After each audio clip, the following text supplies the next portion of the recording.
Michael Whelan here, and today we're looking at the Logic session for Faceless Dreams. And to be honest, I've been going through all the other songs, and the original plan was to go through all 11 from the album.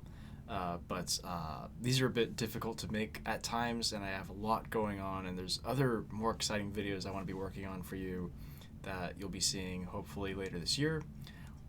So just that, now that's out of the way, I hope you all can understand. So we'll get to the other songs, absolutely, but just not every week like I've been doing. So yeah, let's just get right back into it. This is about an average session. I think this was the complete average. 38 tracks. Yeah, let's just jump right in. Intro is pretty straightforward. I've got this piano going on. And the delay.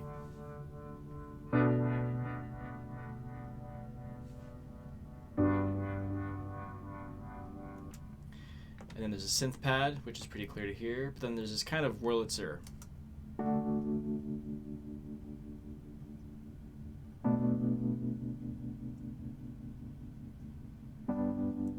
And despite actually having a Wurlitzer just around the corner, I think this was just Logic's Wurlitzer because I think it was just easier to record at the time. That Wurlitzer has a broken key. Here's our guitars. I'm on the left, Aaron's on the right.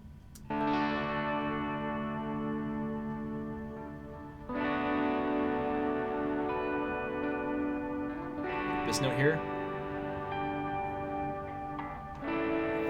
And then yeah, right before we get into this main riff, this guitar hits these harmonics, and this is the line that Aaron quotes in his solo in Outlaw.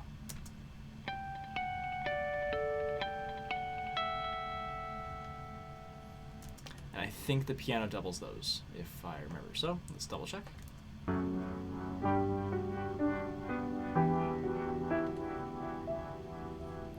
With that very gentle note at the end there. This is the main guitar line. This is me in stereo.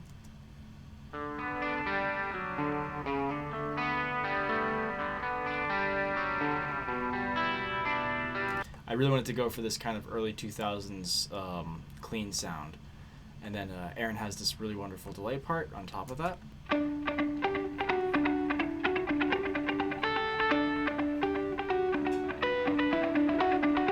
Just can't get enough of that. And then Dino has the bass solo, which is pretty cool to say.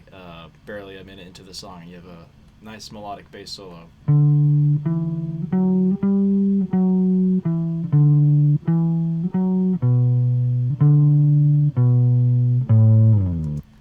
Yeah, Dino is made for this song. Okay. Now this verse parts. I think all the vocals are pretty clear, so I'm not going to bother isolating those yet. But I really want you to hear these two guitars. So when we hit this verse, I'm really proud of this kind of guitar line. I'm on the left doing a low harmony, and Aaron's on the right doing a high harmony, and they both have this eighth note delay going on, and it's just like one of my favorite sounds that I've ever done.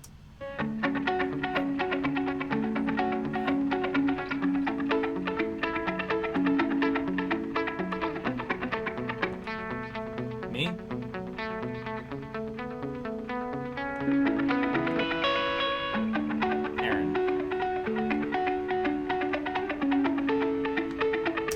In this pre-chorus parts, there's three voices. Obviously Emily's the melody here, and then Aaron does a harmony directly underneath her, and then just to make the melody stand out even more without being suddenly too dominating, I do the octave beneath Emily, and it's really subtle on the album. So if you listen closely, you can hear all three of us. This is what we all sound like together.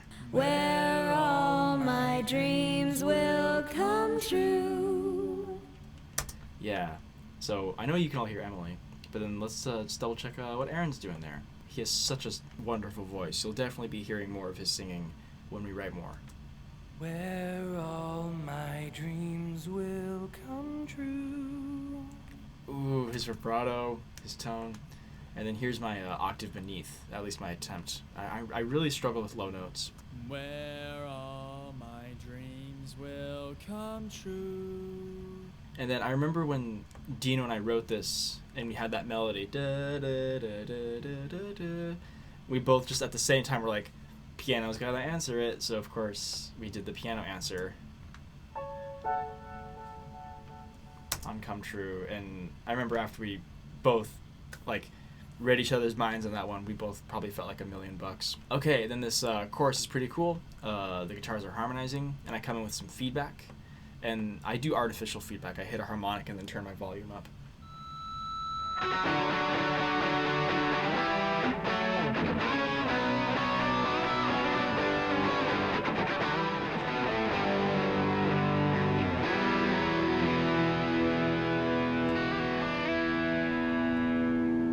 Pretty much every single guitar part is not doubled for most of the song. Like, if you hear two guitars, they're doing different things the whole song, which was very much inspired by this band called The Graduate. In every chorus, there's this tremolo guitar. This was actually inspired by AFI. Then yeah, we come in with these choruses. Emily's doing the melody, and she has one harmony track. So this is what she sounds like by herself. This is the love song. So that high harmony is really subtle. So it's not doubled to make it that way. And actually, I'm not doing a harmony. I'm just doubling the melody with Emily. This is the love song. Aaron does the harmony beneath. It really wasn't calling for giant harmonies. This is the love song. So when you put us all together, me, Emily, and Aaron, this is like the vocal sound. This is the love song, the one you never got. And that center double, I wanted to try that out for this song, and I think we did the same thing in Cobra Maneuver. The second verse, Mark has a really nice drum beats, and then let's hear what that sounds like with Dino's bass. They sound like such an authentic 60s rhythm section. It almost sounds like the Muscle Shoals band or something.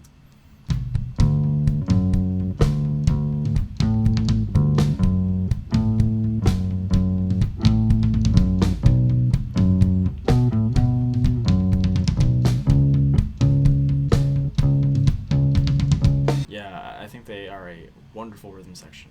And then in that second verse, I have this slide guitar part. In Outlaw, Aaron did the slide guitars, and on this song, I did some slide guitars.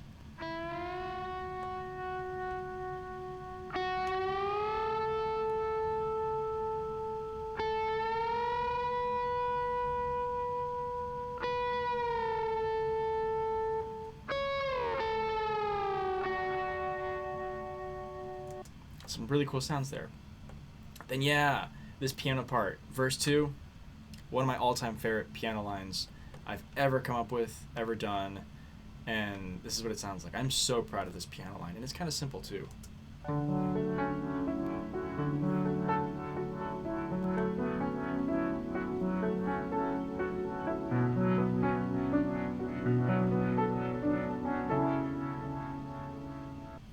Yeah, really proud of that.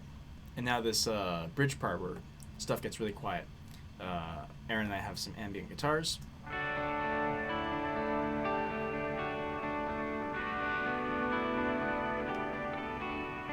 And then just like in the beginning, it's just the grand piano, this synth pad, this is what it sounds like.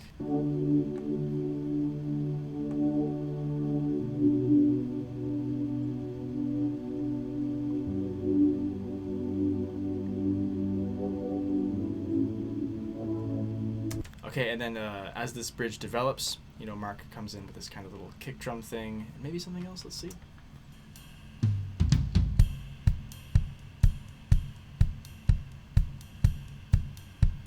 Some ride cymbal. Sounds nice. Oh, okay. So let me actually talk about this a little bit more in depth now that I remember what's going on here. So Aaron has a delay part similar to his beginning.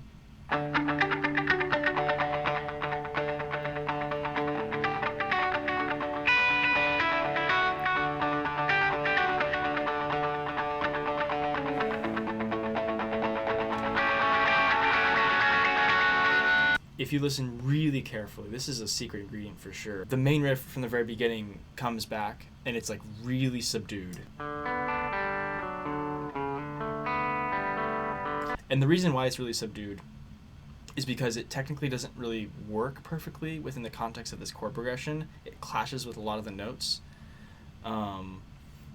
But it creates this kind of dreamlike quality where it's like something sounded familiar from before. So here's what it sounds like with all these guitars all together with that secret ingredient right in the center, so you all hear it.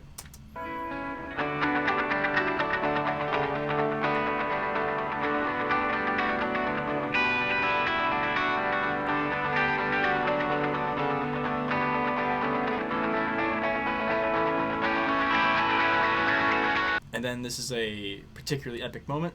This is the whole band with the Oz. I wanted to take the audience straight to church on this one. So yeah, it's the full band on these last 2 tracks on the bottom.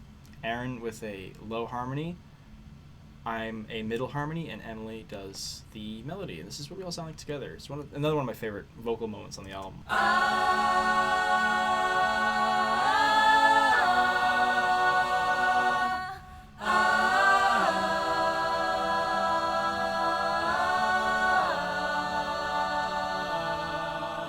This is what the whole band sounds like with our 10 voices. So it's 5 of us on one side and 5 of us on the other side.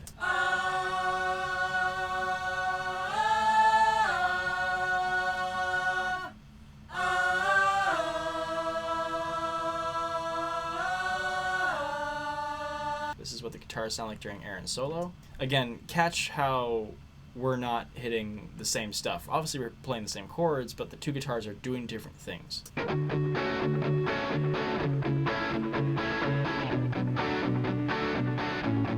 Especially here.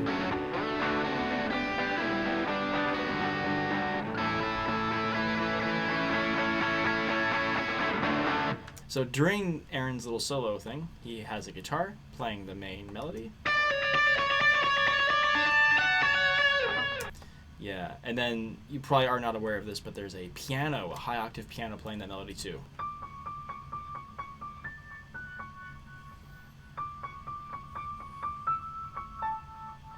And then the good stuff, the vibraphones. So we did a high octave vibraphone and a low octave vibraphone. This is what they sound like together.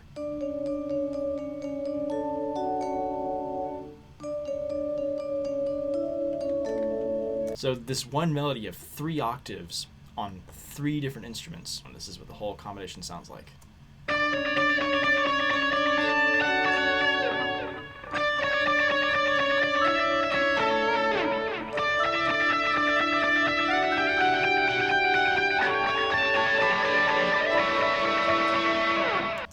Wonderful. Then we go back into the chorus. This is all very much the same, but just for gits and shiggles, let's take a look at Mark's drum part.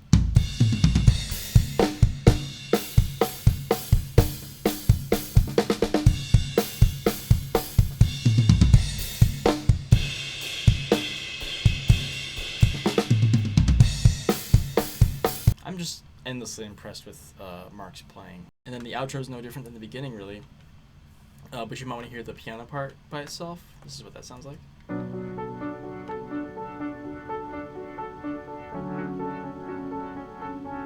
Then this chord here.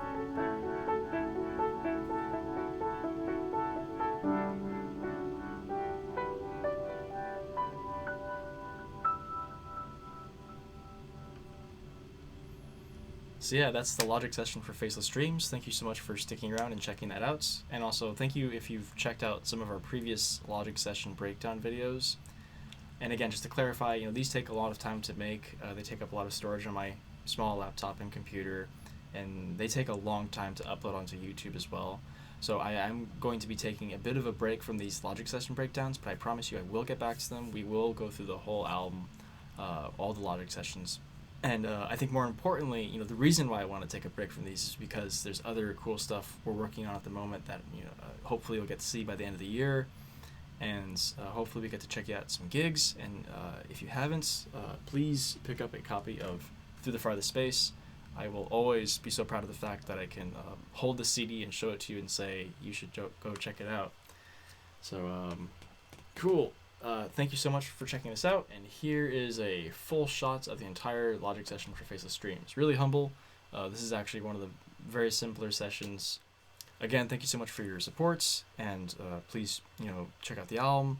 And after watching these, hopefully you catch little things, and it gives the songs just slightly better repeat value for you. Cool. Take care. Enjoy yourself.